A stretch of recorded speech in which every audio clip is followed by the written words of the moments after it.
Hello everyone, this is Kaveri Kathuria and once again welcome back to my channel. As you know, in last lecture we discussed about the meaning of research and its objectives. Right? Now in this lecture we will discuss about the research characteristics discuss करने वाले हैं. सबसे पहले आए आप इसकी first characteristic पर, that is objectivity. Right, objectivity जो होती है किसी भी रिसर्च का जो है most important and basic characteristic रहता है ऑब्जेक्टिविटी. ऑब्जेक्टिविटी से क्या मीनिंग है हमारा? इट मीन्स कि विदाउट एनी बायसनेस. जब भी हम ऑब्जेक्टिविटी की बात करते हैं उसका मतलब होता है कि पार्शियलिटी नहीं होनी चाहिए, विदाउट बायसनेस होना चाहिए, विदाउट पार्शियलिटी होनी चाहिए.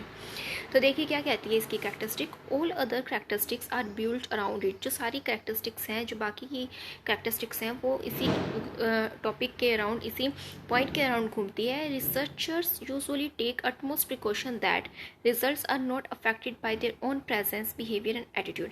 कहते हैं कि रिसर्चर जब भी रिसर्च करता है तो उसको ये केयर करना होता है कि उसकी जो रिसर्च है उसकी खुद की प्रेजेंस से, उसके खुद के बिहेवियर से, एटीट्यूड से जो अफेक्टेड ना रहे. तो ये मोस्ट इंपॉर्टेंट पॉइंट हो जाता है यहाँ पर रिसर्च का. तो ऑब्जेक्टिविटी को हमें माइंड में रखना है रिसर्च करते समय. मोस्ट इंपॉर्टेंट इसके पॉइंट आते हैं जो ऑब्जेक्टिविटी में इंक्लूड किए जाते हैं. फर्स्ट आपका आता है प्रोसीजरल सेफगार्ड. प्रोसीजरल सेफगार्ड में क्या बताया गया है कि आपको एक प्रोसीजर को फॉलो करना होता है.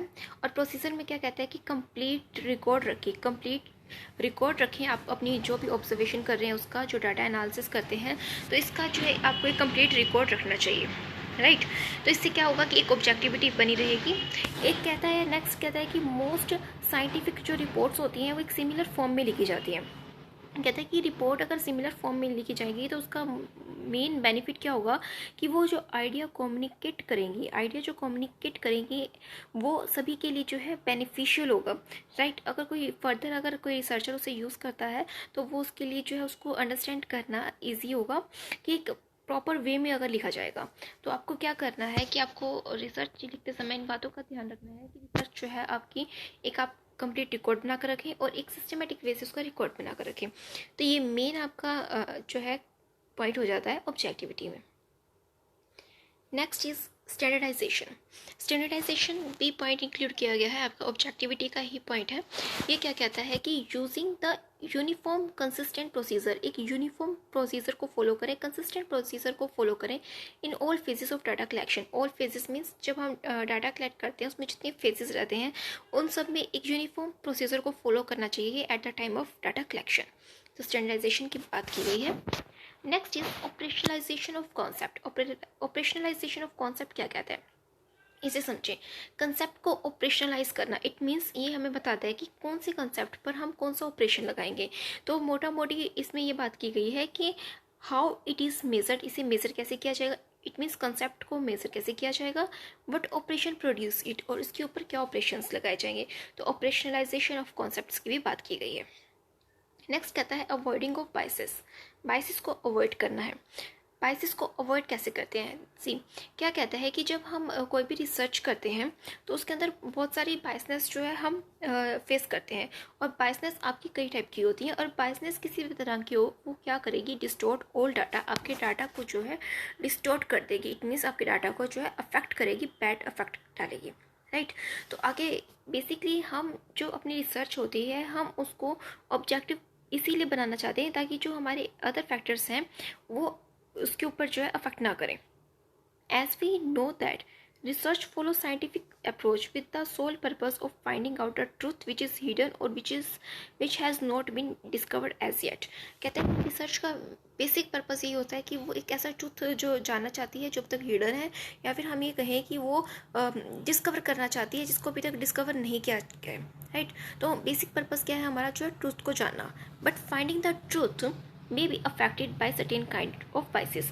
देखिए जो ट्रूथ है वो हमारा अफेक्ट हो सकता है सर्टेन काइंड ऑफ बाइसेस से, और इन्हीं बाइसेस का जो है हमें केयर करना होता है. तो मेन पॉइंट यहाँ पर क्या रहता है कि रिसर्चर के लिए एक चैलेंज हो जाता है, एक चैलेंज है रिसर्चर के लिए कि वो अपनी रिपोर्ट को, अपनी रिसर्च को जो है फ्री फ्रॉम बाइसेस रखे. राइट. तो अब बाइसेस कितने प्रकार की होती है अब हम वो देखते हैं कि कौन कौन सी बाइसेस जो है हमें अफेक्ट करती है. सबसे पहले होती है एक्सटर्नल इन्फ्लुएंस. एक्सटर्नल इन्फ्लुएंस क्या होता है कि ऐसे फैक्टर जो एक्सटर्नल नेचर के हैं. लाइक हमारा कल्चर, हर किसी का अपना अपना कल्चर होता है, या फिर हम कहें कि कोई ओपिनियन जो मीडिया के थ्रू क्रिएट किया गया, वो ओपिनियन भी हमें अफेक्ट कर सकता है। तो एक्सटर्नल इन्फ्लुएंस पड़ता है हमारे ऊपर। पर्सनल बाइसेस भी हो सकती हैं। इट मीन्स कि हमारे अपने बिलीफ्स हो सकते हैं, हमारे अपने एट्रीब्यूट्स होते हैं, हमारा पास्ट एक्सपीरियंस होता है, तो वो भी अफेक्ट करता है। तो पर्सन के अपने बाइसेस भी अफेक्ट करते हैं। Next is observer biases. जब हम कोई रिसर्च करते हैं तो ऑब्जर्वर बाइसेस भी हमें अफेक्ट करते हैं। इट मीन्स कि कोई पॉइंट हमारे लिए बेनिफिशियल हो सकता है, but some other person it may not be beneficial. तो इस टाइप की बाइसेस आ सकती हैं। तो हर पर्सन जो है अपने एक कल्चर में रहता है और वो अपने कल्चर से अफेक्टेड रहता है। तो ऑब्जर्वर की अपनी खुद की एक्सपेक्टेशंस जो हैं वो भी अफेक्ट करती है। तो ऑब्जर्वर बाइसेस भी आ सकती है। Next is expectancy biases. Expectancy biases कब आती है? जब हम अपना एक पर्टिकुलर रिजल्ट एक्सपेक्ट करते हैं हमारे रिसर्च से। तो हम क्या होता है कि समटाइम रिसर्चर एक्सपेक्ट करता है कि उसकी जो रिसर्च है उसका एक स्पेसिफिक आउटकम होना चाहिए। तो वो अपनी रिसर्च को इसी तरह से मोल्ड करने लगता है कि उसका एक्सपेक्टेड रिजल्ट निकल कर आए। तो वहाँ पर भी बाइसेस हो सकती है, कुछ बाइसेस आ सकती है। That is called expectancy biases. Next is placebo biases. Placebo biases क्या होती है? पैलिसिबो बाइसिस होती है कि फॉर एग्जांपल मेनली इसे ट्रीटमेंट में यूज़ किया जाता है, मेडिकल ट्रीटमेंट की जब हम बात करते हैं कि वो जो टैबलेट देना था वो किसी और चीज़ का देना चाहिए था, बट हमने उसे उसके उसे रिप्लेस करके अगर हमने उसे शुगर पिल्स भी दे दी और उसे यही बताया कि ये वही टैबलेट है जो उसे चाहिए, तो वो उसको जो है साइकोलॉजिकली वैसा ही इफेक्ट डालेगी। इट मीन्स कि अगर वो हेडेक है और हम उसको शुगर पिल्स दे दें ये कहकर कि ये हेडेक की टैबलेट्स है, तो वो सही भी हो जाता है। तो क्या है, एक तरह का साइकोलॉजिकल इफेक्ट पड़ता है। इसे हम क्या कहते हैं? पैलिसिबो बाइसिस। तो समटाइम जब हम रिसर्च करते हैं तो पैलिसिबो बाइसिस का कॉन्सेप्ट भी हो सकता है, इस टाइप की बाइसिस भी आ सकती हैं। तो ये है कुछ बाइसेस जो आपको रिसर्च करते समय एक रिसर्चर को अफेक्ट करती हैं। नेक्स्ट इंपॉर्टेंट कैरेक्टरिस्टिक है इसकी रिलायबिलिटी। रिलायबिलिटी को देखते हैं हम। रिलायबिलिटी क्या होती है? नेक्स्ट रिसर्च का कैरेक्टरिस्टिक है वैलिडिटी। अब हम वैलिडिटी को डिस्कस करते हैं। जब भी हम वैलिडिटी की बात करें तो मेन पॉइंट आता है आपका एक्यूरेसी। एक्यूरेसी की बात की गई है। एज वी नो रिसर्च में हम बहुत सारे प्रोसीजर्स और इंस्ट्रूमेंट्स यूज़ करते हैं, बहुत सारे टेस्ट लगाए जाते हैं। तो मेन पॉइंट रहता है कि जो भी हम प्रोसीजर अडॉप्ट करें, जो भी इंस्ट्रूमेंट लगाएं, जो भी टेस्ट यूज़ किया जाए वो एक्यूरेट होना चाहिए according to our research, right. तो वैलिडिटी का कंसेप्ट मेनली क्या कहता है कि concept of validity can be understood by posing a question, are we measuring और able to measure what we original intended to measure. क्या हम वही मेजर कर रहे हैं या फिर वही मेजर करने के लिए एबल है जो हम मेजर करना चाहते हैं? तो मेन यही कंसेप्ट होता है जो वैलिडिटी में देखा जाता है। Validity means the research must be unbiased and free from systematic error as may impact the applicability of research. Without validity research में going wrong direction। क्या कहता है? रिसर्च जो है हमारी अनबाइस्ड होनी चाहिए। अनबाइस्ड होनी चाहिए। इट मीन्स कि पार्शलिटी नहीं होनी चाहिए और फ्री फ्रॉम सिस्टमेटिक एरर, कोई सिस्टमेटिक एरर नहीं होना चाहिए। और रिसर्च ऐसी हो जिसके रिजल्ट को अप्लाई किया जा सके, एप्लीकेबिलिटी होनी चाहिए रिसर्च की। और विदाउट वैलिडिटी, अगर वैलिडिटी नहीं होगी तो रिसर्च हमारी जो है रॉन्ग डायरेक्शन में चली जाएगी।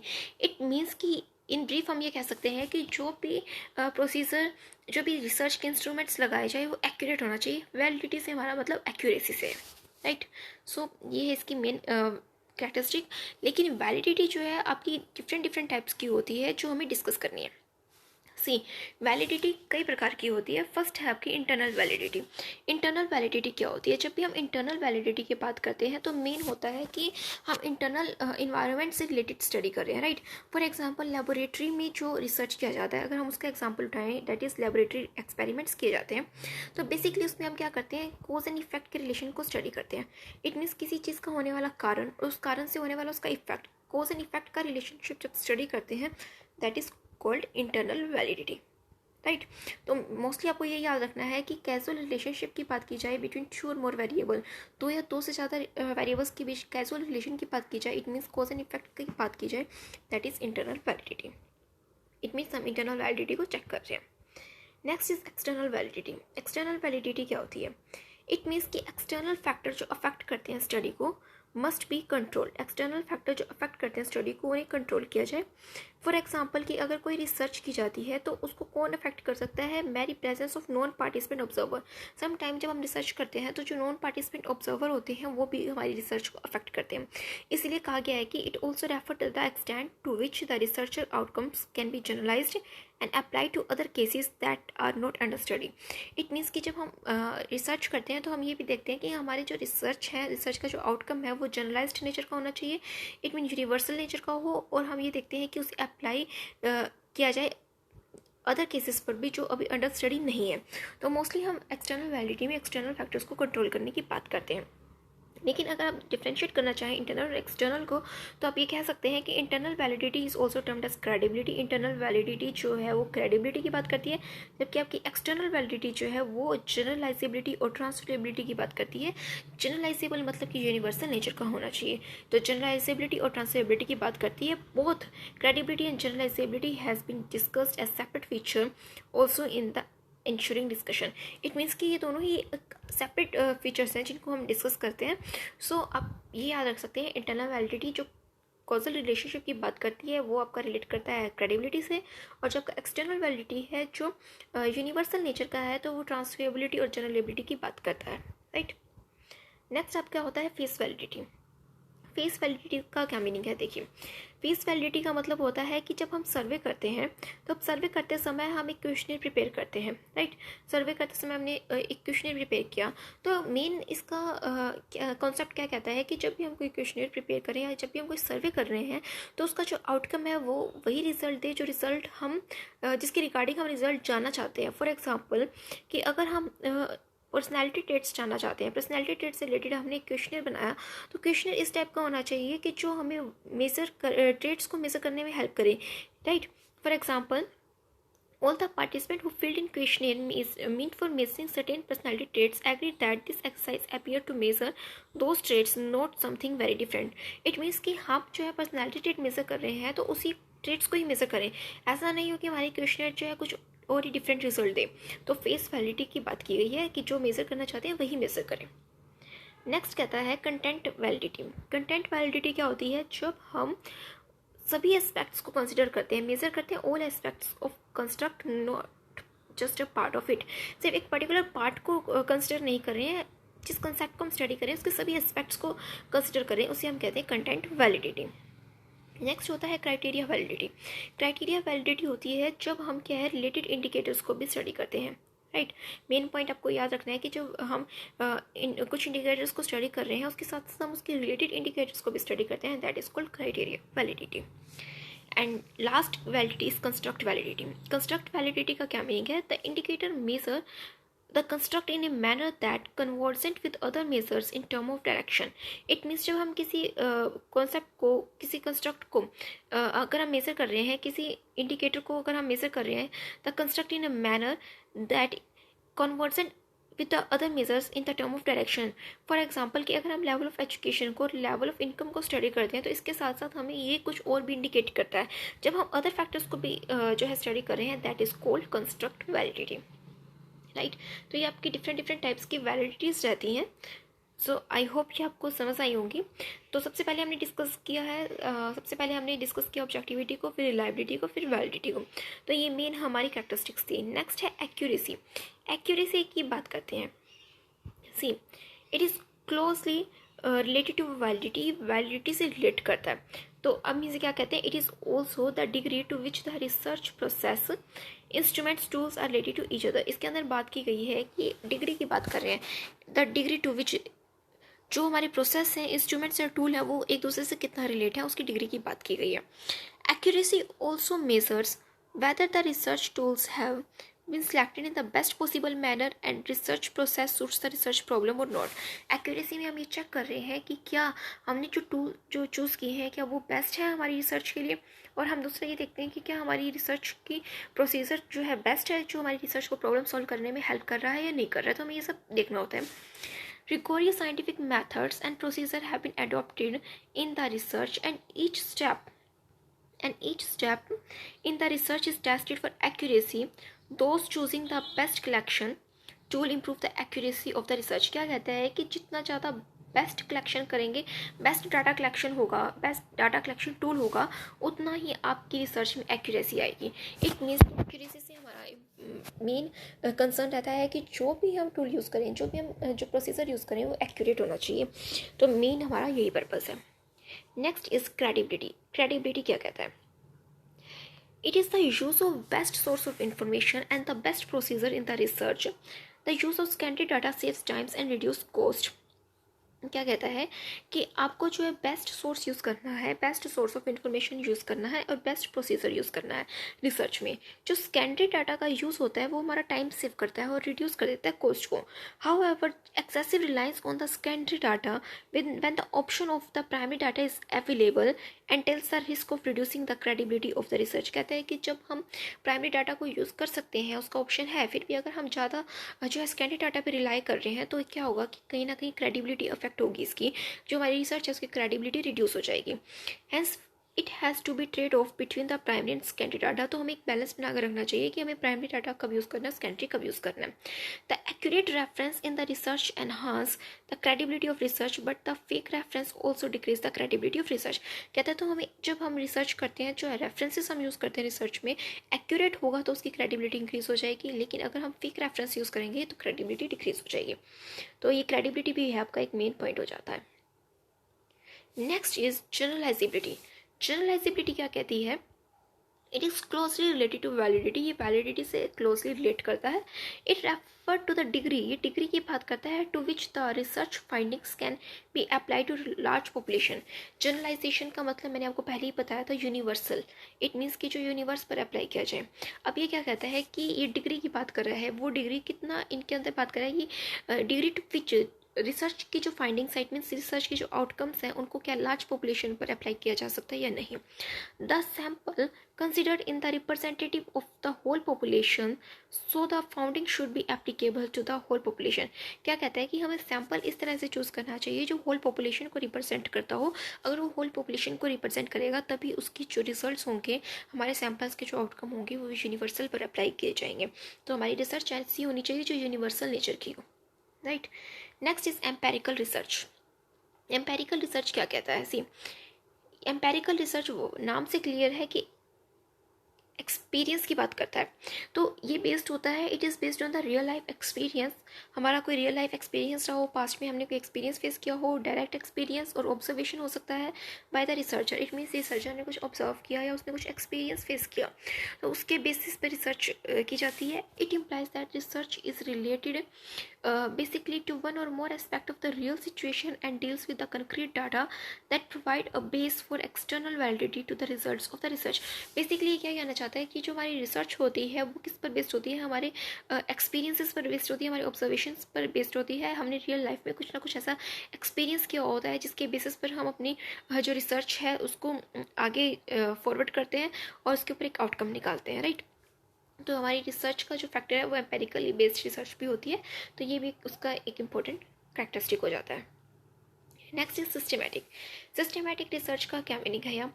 For a research to be effective it has to be systematic. कहता है रिसर्च को इफेक्टिव होने के लिए उसे जो है सिस्टमैटिक होना चाहिए. It is only approach to undertake any research work and each step must follow the other. कहता है कि एक जो अप्रोच फॉलो की जाती है रिसर्च वर्क में और एक स्टेप फॉलो किए जाते हैं. स्टेप बाय स्टेप हम अपने काम को जो है कंप्लीट करते हैं, रिसर्च करते हैं. तो हर स्टेप पर जो है एक स्टेप जो है अगले दूसरे स्टेप को फॉलो करता है.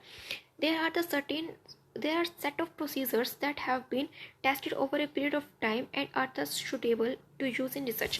कहता है कि बहुत सारे प्रोसीजर्स जो हैं उनको जो टेस्ट किया गया है. इट मीन्स कि रिसर्च के जो प्रोसीजर्स हैं उनको कई बार टेस्ट किया गया, उसके बाद एक सुटेबल स्टेप्स बनाए गए हैं रिसर्च के लिए जो बेसिकली रिसर्च में फॉलो किए जाते हैं.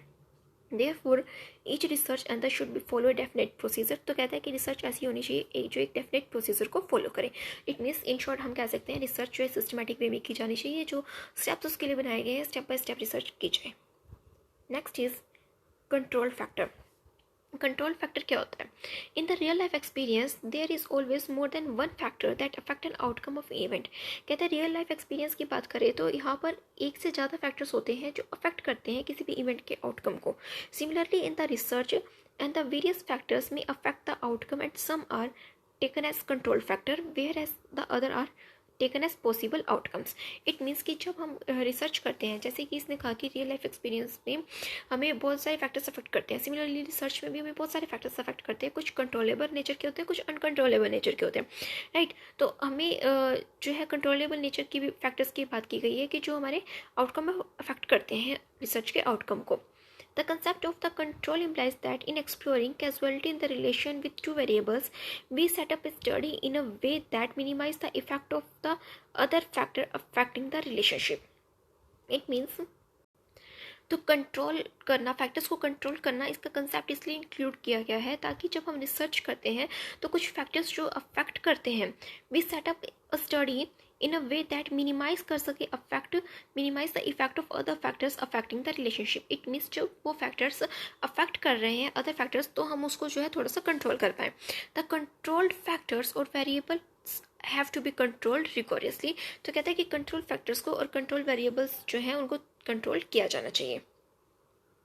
इन physical science it is easier to control such factor as the experiment are conducted in laboratories. कहता है कि फिजिकल साइंस की बात करें तो हम फैक्टर्स को कंट्रोल कर पाते हैं क्योंकि लेबोरेटरी में रिसर्च किया जाता है. बट अगर सोशल साइंस की बात करें तो it is extremely difficult as research is carried out on the issues related to human being living in society and the where the exerting such controls are not possible. कहता है कि जब हम social science की बात करते हैं तो रिसर्च किया जाता है ह्यूमन बींग पर, और जब ह्यूमन बींग जो है वो सोसाइटी में रहता है तो उसके ऊपर एक कंट्रोल कर पाना जो है थोड़ा पॉसिबल नहीं होता है.